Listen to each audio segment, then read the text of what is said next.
जलवा लेके लाखों लगवा, जलवा लेके लाखों लगवा, खड़ा और दुआर बा। जय हो भोले जय भंडारी, गूंजत जय जयकार बा, महिमा राउर पार बा।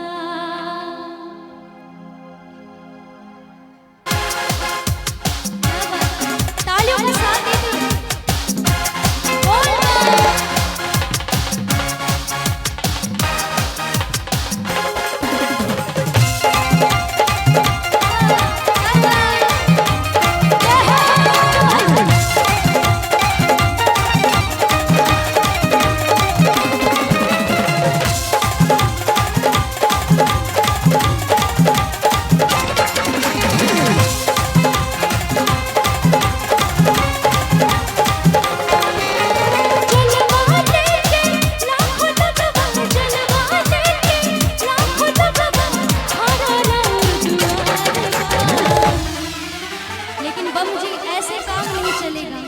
अगर भजन में थोड़ा सा झूमिएगा नहीं, डांस नहीं कीजिएगा तो बाबा को भी अच्छा नहीं लगेगा। डांस कर सकते हैं ना, तो खड़े हो जाइए बम जी, एक बार बस एक बार झूमिए, देखिए थकावट अपने आप मिट जाएगी।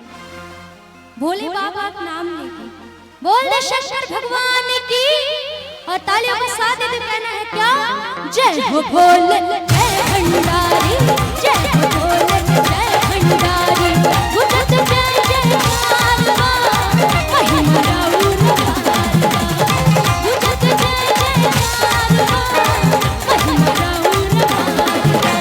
जलवा लेके लाखों लगवा, जलवा लेके लाखों लगवा, खड़ा राउर दुआर बा। जय हो भोले जय भंडारी, जय हो भोले जय भंडारी, गुजत जय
क्यों कर रहे हैं? थोड़ा बहुत तो ताली भी बजा सकते हैं, नाच नहीं सकते हैं, ताली बजाइए और कहना है क्या, जय हो भोले जय भंडारी।